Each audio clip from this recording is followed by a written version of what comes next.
Hi ಎಲ್ಲರಿಗೂ ನಮಸ್ಕಾರ. ನಮ್ಮ ಚಾನಲ್ಗೆ ಸ್ವಾಗತ. ನಾನು ಲಕ್ಷ್ಮಿ.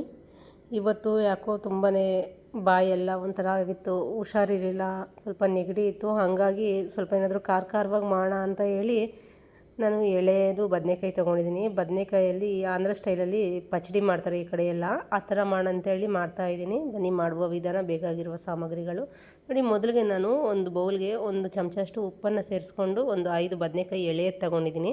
ಈ ಥರ ತೊಟ್ಟ ಮೇಲೆ ಬಲ್ತಿರೋದು ಸ್ವಲ್ಪ ಎಳೆ ಬದನೆಕಾಯಿ ತೊಗೋಬೇಕು. ಈ ತೊಟ್ಟಿದೆಯಲ್ಲ ಇದರಲ್ಲಿ ಸ್ವಲ್ಪ ದಪ್ಪವಾಗಿ ಕಾಣಬೇಕು, ಅದು ಎಳೆ ಬದನೆಕಾಯಿ ಆಗಿರುತ್ತೆ. ಈ ಥರ ಒಂದು 4 ಪೀಸ್ ಥರ ಕಟ್ ಮಾಡ್ಕೊಂಡು ನೀರಿಗೆ ಸೇರಿಸ್ಕೊಳ್ಳೋಣ. ಪ್ಲೀಸ್ ವೀಡಿಯೋ ಎಲ್ಲೂ ಸ್ಕಿಪ್ ಮಾಡ್ದಂಗೆ ನೋಡಿ, ಅವಾಗ ಕಂಪ್ಲೀಟ್ ಪ್ರೋಸೆಸ್ ಗೊತ್ತಾಗುತ್ತೆ. ಹಂಗೆ ಪ್ಲೀಸ್ ವೀಡಿಯೋಗೆ ಲೈಕ್ ಮಾಡಿ, ಶೇರ್ ಮಾಡಿ, ಕಾಮೆಂಟ್ ಮಾಡಿ. ಪ್ಲೀಸ್ ಹಂಗೆ ಸಬ್ಸ್ಕ್ರೈಬ್ ಮಾಡ್ಕೊಳ್ಳಿ. ನೋಡಿದ್ರಲ್ಲ, ಇದೇ ಥರ ಎಲ್ಲ ಬದನೆಕಾಯಿಯನ್ನು ನಾನು ನೀಟಾಗಿ ಕಟ್ ಮಾಡಿ ಉಪ್ಪಿನ ವಾಟ್ರಿಗೆ ಸೇರಿಸ್ಕೊಂಡಿದ್ದೀನಿ. ಉಪ್ಪು ನೀರಿಗೆ ಸೇರಿಸ್ಕೊಂಡು ಒಂದು 6 ಒಣಮೆಣ್ಸಿನ್ಕಾಯಿ, ಹಾಗೆ ಒಂದು ಸ್ವಲ್ಪ ಒಂದು 4ರಿಂದ 5 ಪೀಸಷ್ಟು ಹುಣಸೆ ಹಣ್ಣನ್ನು ಸೇರಿಸ್ಕೊತಾ ಇದ್ದೀನಿ. ನೋಡಿ, ಇವಾಗ ಒಂದು ಕಡಾಯಿ ತೊಗೋಣ. ಕಡಾಯಿಗೆ 1 ಚಮಚ ಜೀರಿಗೆಯನ್ನು ಸೇರಿಸ್ಕೊಂಡು ಸ್ವಲ್ಪ ಫ್ರೈ ಮಾಡ್ಕೊಳ್ಳೋಣ, ಗೋಲ್ಡನ್ ಕಲರ್ ಬರೋ ತನಕ. ಈ ವಿಧಾನದಲ್ಲಿ ಒಂದು ಸಲ ಮಾಡಿದ್ರೆ ಪದೇ ಪದೇ ನಿಮ್ಗೆ ಇದೇ ಟೇಸ್ಟ್ ಬೇಕು ಅನಿಸುತ್ತೆ, ಅಷ್ಟು ಚೆನ್ನಾಗಿರುತ್ತೆ. ಇವಾಗ ಜೀರಿಗೆ ಫ್ರೈ ಆದ ನಂತರ 1-2 ಚಮಚ ಎಣ್ಣೆಯನ್ನು ಸೇರಿಸ್ಕೊಂಡು, ಎಣ್ಣೆ ಬಿಸಿ ಆದ ನಂತರ ನಾವಿಲ್ಲಿ ಒಣಮೆಣ್ಸಿನ್ಕಾಯಿಯನ್ನು ಸೇರಿಸ್ಕೊಳ್ಳೋಣ. ನೋಡಿ, ಒಣಮೆಣ್ಸಿನ್ಕಾಯಿ ಕೂಡ ಫ್ರೈ ಆಯಿತು. ಇದನ್ನು ಕೂಡ ಮಿಕ್ಸಿ ಜಾರ್ಗೆ ಸೇರಿಸ್ಕೊಳ್ಳೋಣ. ಡೈರೆಕ್ಟಾಗಿ ಸೇರಿಸ್ಕೊತಾ ಇದ್ದೀನಿ ನಾನಿಲ್ಲಿ. ಹಾಗೆ ಅದೇ ಕಡಾಯಿಗೆ ಬದನೆಕಾಯಿಯನ್ನು ಸೇರಿಸ್ಕೊಂಡು ಸ್ವಲ್ಪ ಮಿಕ್ಸ್ ಮಾಡಿಕೊಂಡು ಇನ್ನೊಂದು 2 ಚಮಚ ಎಣ್ಣೆಯನ್ನು ಸೇರಿಸ್ಕೊಳ್ಳೋಣ. ಸ್ವಲ್ಪ ಎಣ್ಣೆ ಜಾಸ್ತಿ ಉಪಯೋಗಿಸೋರಾದರೆ ಉಪಯೋಗಿಸ್ಬೋದು, ಆದರೆ ನಾನಿಲ್ಲಿ ಸ್ವಲ್ಪ ನೆಗಡಿ ಆಗಿತ್ತು, ಹಾಗಾಗಿ ಎಣ್ಣೆಯನ್ನು ಜಾಸ್ತಿ ಸೇರಿಸ್ಕೊತಾ ಇಲ್ಲ, ಮಕ್ಕಳಿಗೂ ಕಫ ಆಗಿಬಿಡುತ್ತೆ ಅಂತ ಹೇಳಿ.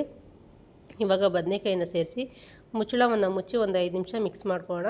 ಒಂದು 5 ನಿಮಿಷದ ನಂತರ ನಾನು ಮತ್ತೆ ಮಿಕ್ಸ್ ಮಾಡ್ಕೊತಾ ಇದ್ದೀನಿ. ನೋಡಿ, ಇವಾಗ ಒಂದು 0.5% ಫ್ರೈ ಆಗಿದೆ.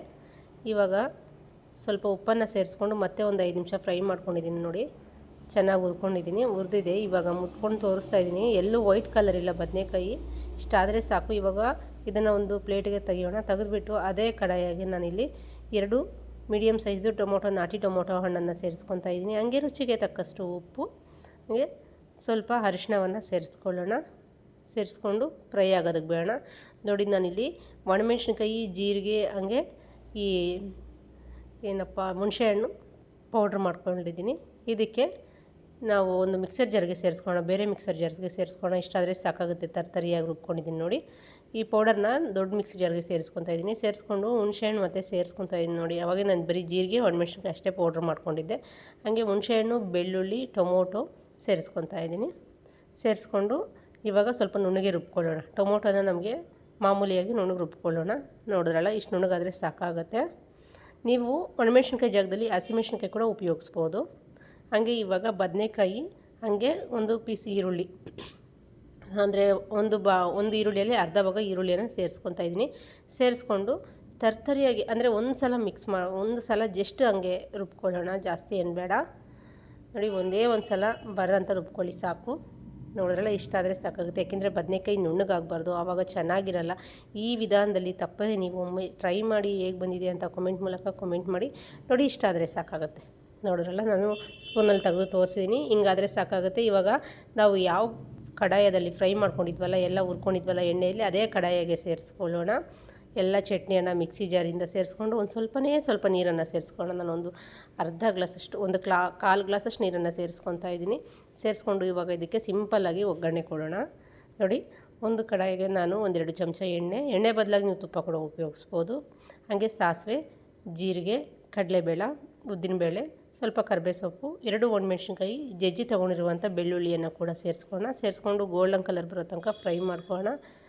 ತುಂಬಾ ಚೆನ್ನಾಗಿರುತ್ತೆ. ನಮಗೆ ಏನಾದರೂ ಹುಷಾರಿಲ್ಲದೆ ಇರೋ ಟೈಮಲ್ಲಿ, ಜ್ವರ ಬಂದಾಗ, ಬಾಯೆಲ್ಲ ಕೆಟ್ಟೋಗಿರುತ್ತೆ, ಆ ಟೈಮಲ್ಲಿ ಈ ಥರ ಮಾಡಿ ತಿಂದರೆ ತುಂಬಾ ಟೇಸ್ಟಿಯಾಗಿರುತ್ತೆ. ತಪ್ಪದೆ ನೀವು ಕೂಡ ಟ್ರೈ ಮಾಡಿ, ತುಂಬಾ ಚೆನ್ನಾಗಿ ಬಂದಿತ್ತು.